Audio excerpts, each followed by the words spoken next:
Hey, everybody, and welcome to the HERstory Collaborative. My name is Jen Buck, and I'm your host here in the collab. I'm so glad you're here because this show is all about amplifying women who are making a big difference in their corner of the world. And this guest is no exception. Her name is Kamille Cawley, and I met her online when I was watching some of the amazing things she was doing on her Instagram. And she's got this huge squad of women who love her and amplify her every day.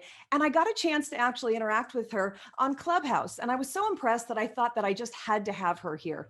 Now, she's a network maven and connection strategist, helping entrepreneurs elevate their vibe, connect to their message, and build a tribe that allows them to have more momentum and abundance in their life and business. She was born and raised in Southern California. She's a two-time six-figure business owner before the age of 30. How cool is that? She's a wife and a fur mom, and I have seen that fur baby. So darling. She's spoken at multiple events, is the founder of a 3-day virtual summit for female entrepreneurs that she holds twice a year, and the host of the Abundant Entrepreneur webcast. After a successful career in the fitness industry, she started to feel burned out and tired of the competitiveness. So she switched gears and focused on building a business that was all about creating a true tribe and community. Now she helps other entrepreneurs feel abundant, empowered, and connected in all that they do. So Kamille, welcome to the pod. I'm so glad you're here. Thank you so much, Jen. Oh my gosh, what an intro. I loved it. Thank you. You're a rock star, and I've been so impressed by you. You know, we had a chance to engage and interact in different mediums, and I just watch, I'm always sort of keeping an eye on women who are doing extraordinary things and who are creating a ripple effect. And you've created this massive community that truly loves you. And I think it's beautiful to see the kind of interaction and inspiration that they feel. And I definitely want to know a little bit about the beginning of all of this. I want to know what inspired you and how you got started. I mean, being this young, having 2 six-figure businesses before 30, I mean, you're just amazing. So tell us a little bit about how this all started. Oh my gosh, yes. I mean, I could go on and on about the story, obviously, but to keep it long story short, I was a very introverted child. It's surprisingly, if you met me now, you'd be like, you introverted? No. But Wow. yeah, I mean, I had a cancerous tumor in my leg. So I spent my first years of, elementary school, whatever, disabled, if you want to call it. I couldn't really walk properly, all these good things, but I was told by doctors I may never walk again, or I may never walk normal. And from there, I played 18 years of soccer. I had 13 full ride scholarships coming out of high school. I ran track. I did all the things. So, as the years, and it took me a long time. I would say I was very insecure, but as the years went on, I went to college, I got my master's, I did all of that good stuff. And through all of that, I really just never made a lot of real connections with people. Even my college friends and people, I just never learned to sit down and truly connect with these women. They were friends during that time, but I never took that time. And even in my first business, like I said, I came from the fitness industry, ran a really successful business.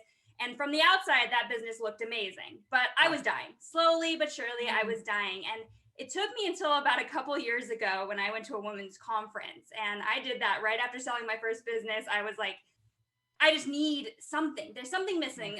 I'm in this competitive mode. I'm in this masculine. I'm go, go, go. I'm making money. Why am I not happy? Why am I not satisfied? Wow. And there was just something missing. I knew it.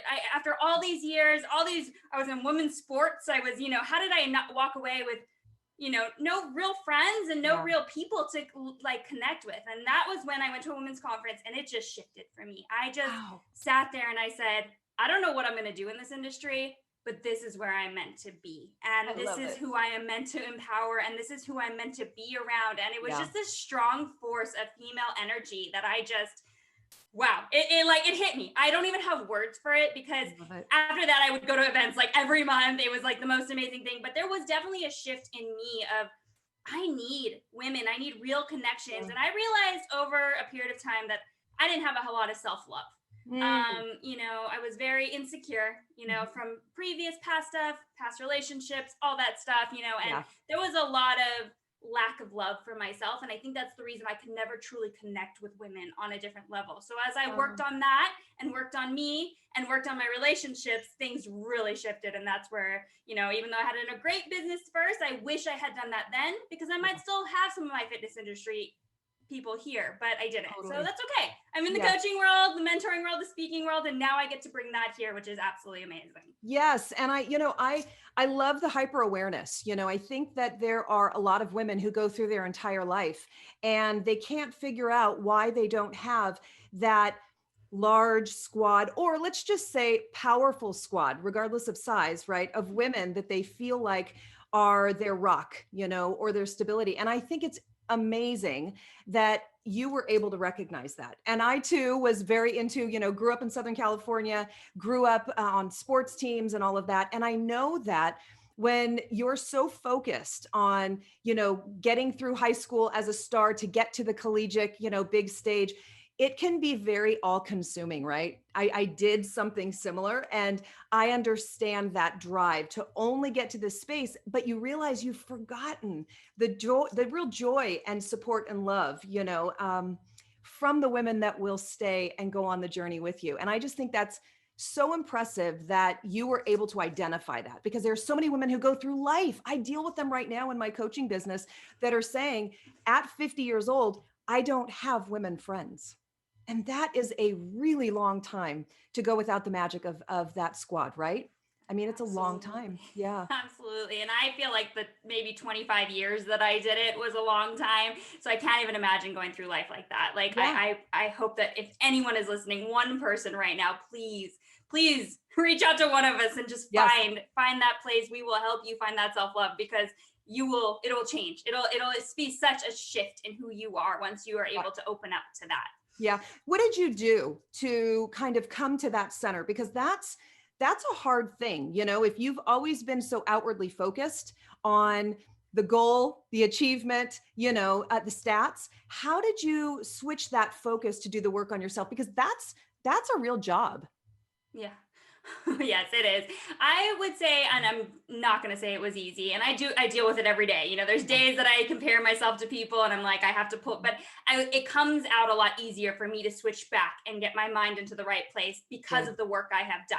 Yeah. But I opened myself up, and like I said, being at these women's conferences and seeing these female entrepreneurs, that's why I just started going all the time, because there was so many women in these different fields that I had never opened myself up to. Even though coming from the fitness industry, I was a competitor in the fitness industry as well, like fitness, weightlifting, I never did yoga. I never did meditation. I never did Reiki. I never knew these things. I've kind of heard of them and thought them as woo-woo and kind of stupid. Yeah. And I started to slowly open myself up. And I'm not saying I'm the master meditator here, or I'm someone that's getting into that groove every single day. But when there's moments now, because I started implementing those things and I opened myself up to different things, and not everything was going to work, but it was this shift again of just seeing these women in different places than I was, in this openness, this feeling of I just saw some of them being able to just cry whenever they could. I hadn't shed a tear in years. I was that block, and I was just like, wow, she's like,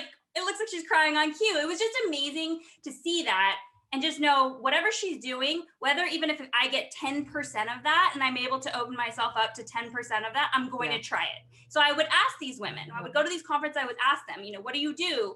I would learn from the people that were talking and what they did and the different techniques they were using. And I started implementing a lot of those things. And now yoga's a regular part of my daily routines, or have weekly routines. I would say, again, I'm not a master meditator, but I know that when I need to put myself in a certain state and just say, hey, I got to step away, whether that's walking, whether that's something that I need to do. So it just started implementing these things slowly. It was like, and opening myself up to, what is she doing? It's not woo-woo. It's not weird. It's obviously working. So let me try that. Yeah. Oh my gosh, I love it. And I think that we could all learn from that, because how many of us are constantly running, constantly exhausting ourselves, constantly reaching for the next thing. And you do have to be able to stop. You do have to be able to take, like these personal care days, right? Where you just stop the world. And if it's 10 minutes, you take 10 minutes. One of the things that I like to do is, there's, all of these great apps, which we all know and love, that we can all put on our phones to meditate. But I literally go to YouTube and I put in 10-minute meditation. And if I look at the list, it might be about abundance. It might be about restoration. It might be about stress management. And I will go and sit outside by the pool and just listen on my phone for 10 minutes. And it is unbelievable how I can totally reset my entire perspective.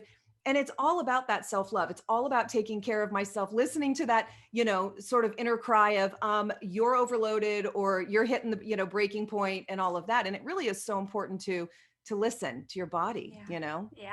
absolutely. Yeah, and it's hard. Again, definitely something very intuitive, and some people it's natural for them. For me, it's not. I do have to step back and listen, and I always used to lead with my head, and I've learned to have that balance of leading with my heart and my head. I can think of something and be like, oh, this is how it's going to be done. This is how it has to. But wait a minute. Yeah. Let me think about how I feel about the situation. Is it aligning with who I am? Do I want to move forward with it? And I've learned to balance that a little bit better, where I was headstrong, logical, if the numbers matched up, if that went well, like that's on the schedule, that goes well, that's how I was. So again, living in the masculine totally. And to have that shift, to just understand and start listening to yourself. You know what you want. Your body tells you, your mind tells you. We just don't listen to it. That's subconscious. We just don't listen to it. So to get more in tune with that was a huge shift for me, because I just it was never even something on my radar. That's for sure. No, I hear you. So like I said, we have this in common, that we're both competitors. But another thing about me is that I was very much the cheerleader, and I don't mean cheerleader on a squad, although I did do that when I was really little, like through elementary school and whatever, just for like, junior All-American kind of stuff. But I was always the natural cheerleader. And when I watch you with your community of women, you're very much the cheerleader. When you were a little girl, were you always like that too? I know you were the competitor, but was this nature of always inspiring and pushing and believing in other people? Is this something that is sort of ingrained in who you've always been? Yeah, I think that definitely, even, though I was part of obviously being a part of a team, I think even though you're an athlete and you're competitive, being a part of a team still always, it's a team, you're part of a team. I wasn't a forward, so I'm not the one scoring the goal, but I love my teammate and I would cheer her on and be happy. So I think it just naturally comes with that too. I think that no matter what, even if I was friends with just one person. Again, I was somewhat of an introvert when I was a little bit younger. So, I didn't have a lot of friends, but those one or two people, I was always pumping them up, finding them things to do, getting them into new things. And that's just how I've always kind of been. Yeah, it definitely comes along with the territory. It's crazy to hear that you were an introvert. Like I know you said it earlier, but that just really hit me. All of a sudden, it just hit me that Kamille Cawley is an introvert. Like it makes no sense based on who I see you being in both, the Instagram written and visual space, and then in the Clubhouse audio space. I can't even believe that you were an introvert. Okay, so when did that shift happen? Because that's really interesting. Most people think that what I'm born with is who I'm going to be, right? I mean, that's kind of, and some people can be the ambivert and be a little bit of both, and shift in and out. Do you shift in and out, or have you made a complete flip? I think I've made a complete flip. I would say maybe if you asked me 5 years ago, like I said, when I was still kind of finding myself and learning to love myself, I was maybe a little bit, I'm one-on-one. I have more trouble with people than I had with groups. It's a weird thing. Like I could get on stage. I've always loved public speaking, which is super weird to some people, but one-on-one with someone was much harder for me. But then again, I think that was my own insecurities, my own lack of self-love, self-confidence, that I just could not, it was hard. It was like I couldn't look people in the eye. That has definitely shifted too. That's not how I feel anymore. Obviously, I do one-on-one interviews in person, online all the time. But I was definitely, as a younger person, I would say, my mom used to have to push me to talk to people. I would hide. I would not talk to people. I just, even in junior high, I still think I was like that. She would make me go talk to different friends or people down the street, or she would walk me outside, literally. So I would say, into high school, I think, again, as I started to realize also, like, my soccer was becoming something that was huge. I was obviously on like national winning teams. I was getting so much better. I was very close with the women that I was playing with. I think I became a lot more confident during that time. And then I had some bad relationships that kind of pushed that back down. And then I got out of those. And again, then that's when that middle ground came. When I first started owning my first business, I think that's when it started to really shift for me. I was feeling very powerful as a woman. Obviously, my business was doing really well. I was in a very masculine business as well. The fitness industry in person is, I'd say, 1 to 10 for women, like Certainly. it's for being like top personal trainers. So, Yep. I started to feel very powerful. And although I wasn't all the way there, that shift definitely started to happen for me. Yeah. I'd say in my first business, like Yeah. really, really started to shift a little bit in high school, got Yeah. pushed down a little bit by certain things, and then back out again during that Yeah. time. I've been on this little journey lately of trying to identify like why I accepted some of the things that were told to me. Now, growing up, I was always the most outgoing kid. I liked everyone. Everybody liked me. It was just, I was that loud kid, and I remember going in when I was in my 11th grade year. I remember going to the career counselor. That's when that kind of thing starts happening. Like, what are you going to do after college or after high school? What's your plan? And sort of the career planning thing starts, right? And I remember when I told my counselor that I wanted to be, at the time, I wanted to be a therapist and work with burn victims. So it was occupational therapy, working with people who were severely burned. Again, it's that supporter cheerleader thing in me that, I thought that'd be really great. And I will never forget that she told me that I really needed to rethink that there was a lot of schooling involved and I really needed to rethink that. And you know what she said to me? You're clearly into fashion. Have you ever thought about beauty school? And I was like, no, I hadn't, and I remember going home and telling my mom, because weirdly, my mom worked for the district that managed all the career counselors. So she was at the district level, and that was a part that, occupational counselor thing was a part of what they did, what her department did. And I remember telling my mom that this is what she said. And my mom marched down there and was like, don't you stifle my kids' dreams and all of those things, But I started realizing, I think at that point, that maybe I wasn't who I thought I was. And I remember getting into college and going to a school where I didn't know everybody, of course, and feeling like, ooh, like I don't have my people around. I'm so used to being like, hello, I'm here. And then not having that. And then I started a job at a startup really young. And it was in the banking industry. And I, again, was surrounded, with people who were really experienced and they had their college done. I didn't. It was tiny little things that all of a sudden took this really extreme extrovert and put me into, and here's where I'm going with this for you, put me into a bit of an imposter syndrome. Like everybody expects me to be the extrovert. Everyone expects me to be this person who's like not afraid of anything. But the truth is, I was always afraid that I wasn't, not always, but from that point on, that I wasn't good enough.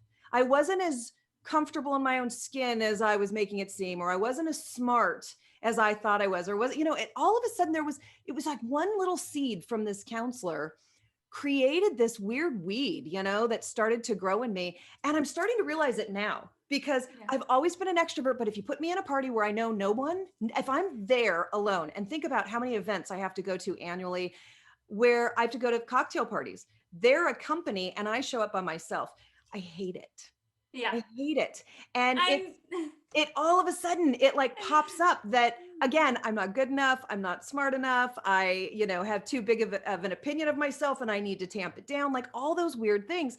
And I've really started to tackle that lately. So did you feel like you were maybe not good enough? Like, what do you think it was for you that kept you sort of in that private, introverted, insecure space? I know you use that word. Yeah. So what do you think? And I think also for me, I was really good at school and I was really good at sports. So I could kind of hide behind those things. Like on the soccer field, I was an all-star. In school, I was a 4 point something student. I was going to the best colleges. I did, like I said, I got accepted to my doctorate of physical therapy program, which again, that helping people kind of situation has always been in my genes. But so I think I hid behind that for so long that when I realized that I didn't want to, this is what everyone saw me as, like either a doctor or, some sort of medical field, doing some sort of research, whatever it was, everyone saw me that way, I was able to hide behind that for so long that when it came to the point when I actually had to make the decision to go into my doctorate, which was another whole, 6 years of school or whatever it was going to be, I was like,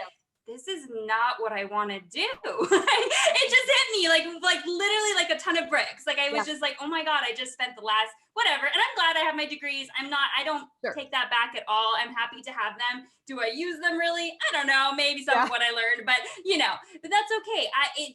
It was good to go through it because there was just this moment that I was getting prepared. I had applied, I had done all the things, I got accepted, and I was like, oh my God, I don't want to do this. I don't want to do this. And at the time, and I'll always tell this story, at the time, I was personal training to pay for, school. So soccer had been done and all that stuff. I was paying for school and doing all that and life. And I was personal training just at a corporate gym. And that's when I said I was bringing in like $17,000 a month, and I was only like part-time there for them. And I was making crap compensation, obviously.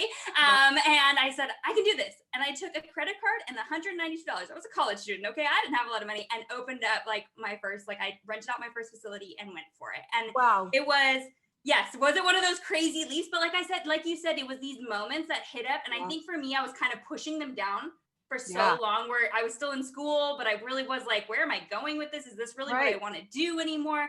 And it just hit me. Like the moment I had to say, okay, let's take out the loan for me to go to the doctorate program, like, no, it just hit me so hard. And I just flipped the switch literally within weeks. I went and rented out that facility. I went and like I said, I had like $192 in my bank account. I was a college student, and I went for it. And it was just, but there was so much that I pushed down, like you said, along the way, of these things that were like telling me, like, this is what everyone wants you to do. This is how everyone sees you.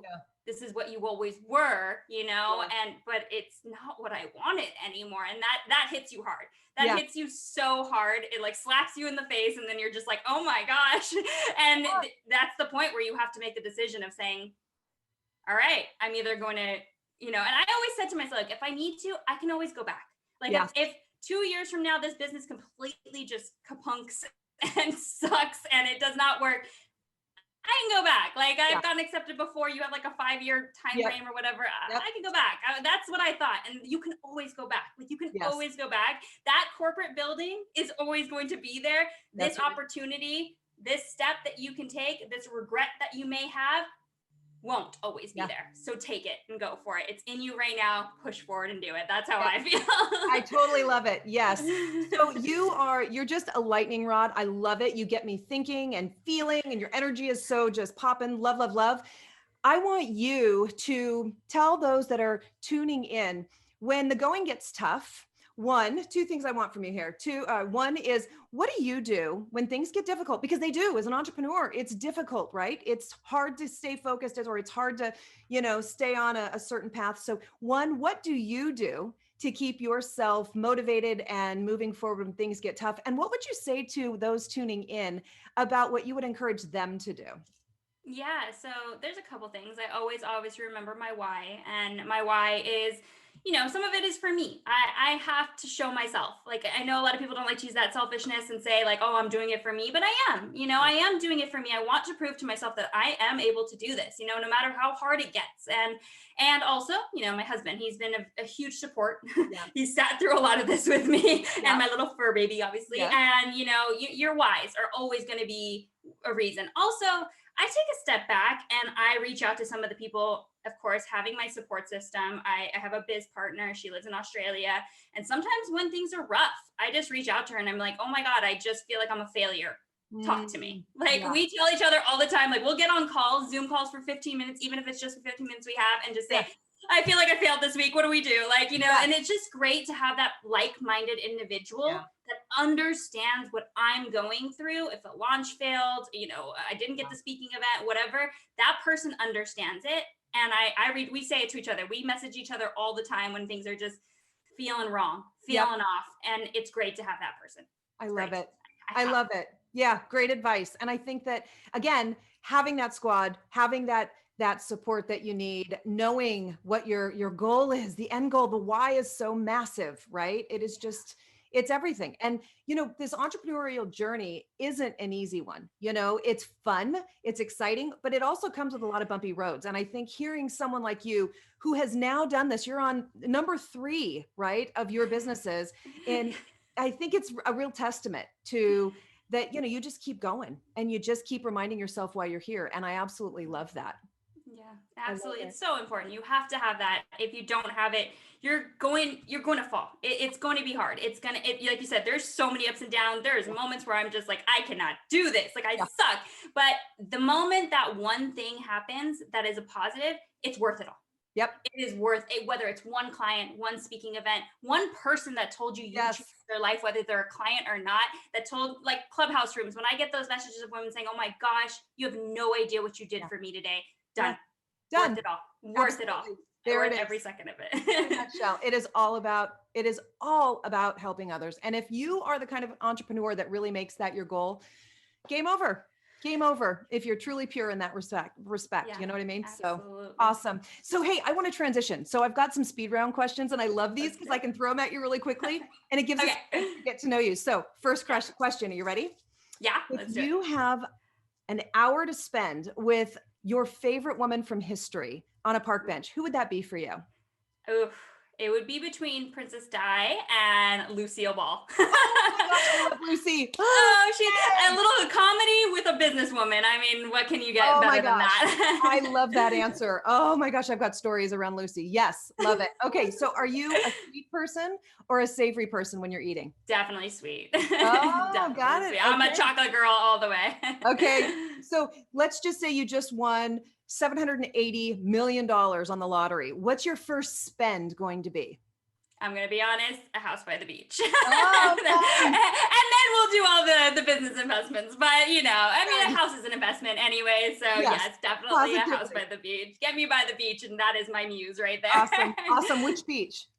Oh, gosh. I would say probably Laguna. Laguna Beach, California. It's where I got married. It's nothing more beautiful. Yeah, love it. Love it. Yep, 100. What's your favorite book? The Alchemist. Yes.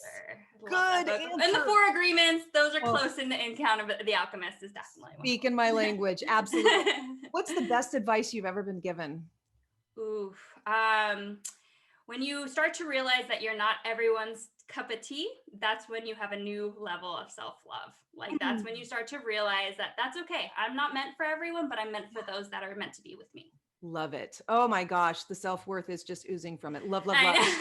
Love. So important, you guys. You can have as many strategies in the world, but self-love is going to get you somewhere. 100. That mindset is going to get you somewhere. Absolutely. Okay. So when you're processing, you're thinking through a problem, you know, or something's going on. Are you more of a thinker, a talker, or a doer?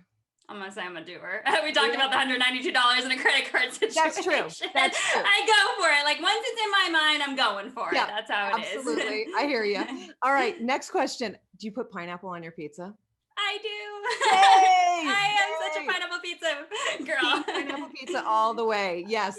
So when you get that offer and you have 35,000 people sitting in the audience to hear you speak, what is your theme song that's going to play when you walk on stage? Oh gosh, that's so tough. I was thinking about this. So I do love the Katy Perry Roar song. Yes. Like that Roar song is such a pump up song. But I have to say Walk This Way by Aerosmith is like just like this pump up, like come this way with me kind of song. I don't know. It's an old school growing up song that I loved. I love that. And I will tell you, honest to God, if you go on my website right now, Roar is my song. That's I play it all through my summits. It's like, it gets everyone going for sure. Yes. Love, love, love. So, okay. You are young. So are you living past 100? You know, I would say it depends. As long as I'm not a burden, absolutely. Nice. What's the best word to describe you? Gosh, relatable. I like that word. I'm someone that has always said that I don't care how much money I make in the world or what I do. I want people to feel that they can either talk to me or be like me. I don't want to be something that's this like, you know, I want to be relatable to people. You know, I'm authentic, I'm real, and I'm relatable. Oh, I totally agree. Love it. All right. Last question. Here we go. When I'm really, really old, I hope to see. Finish that sentence. Oh, gosh. Okay. I would hope to see that I have left something behind, whether it's to my children. I don't have kids yet, obviously. Or I see people following in my footsteps of wanting to empower other women. And I hope to start a nonprofit one day and keep that going, that I've left some sort of legacy. It doesn't have to be huge, but it's something that other women want to follow. I love it. Beautiful. Where can people find you? You're so fab. And I know that people are going to be listening and they're going to just attach themselves to your energy. Can you tell us what, channels people might be able to find you on? Yeah. So Instagram's obviously like my go-to as well as Clubhouse, but to connect with me, Instagram would probably be the best. I'm at Kamille Cawley pretty much everywhere. My husband will kill me because I don't have his last name Yeah. anything. But yes, I am at Kamille Cawley, KamilleCawley.com, everything. But Instagram would probably be the best. I'm always on. I will connect with you, and then we can do something on Clubhouse together as well. Awesome. Awesome. Yes, you are so generous about that. And I will make sure that everybody has that in the notes of the show so that they can definitely find you.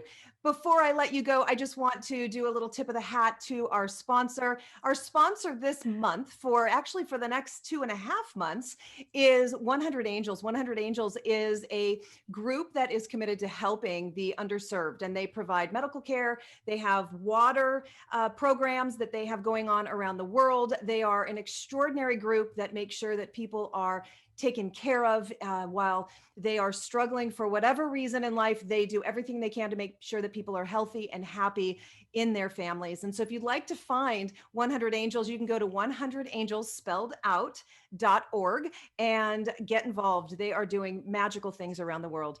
So Kamille, thank you so much. I've loved this. I adore you. I respect you massively. And I'm so glad you were here. So thanks for being here. Thank you so much for having me. This is awesome. Awesome. And everybody else, we'll see you next week. Thanks for tuning in. Bye-bye.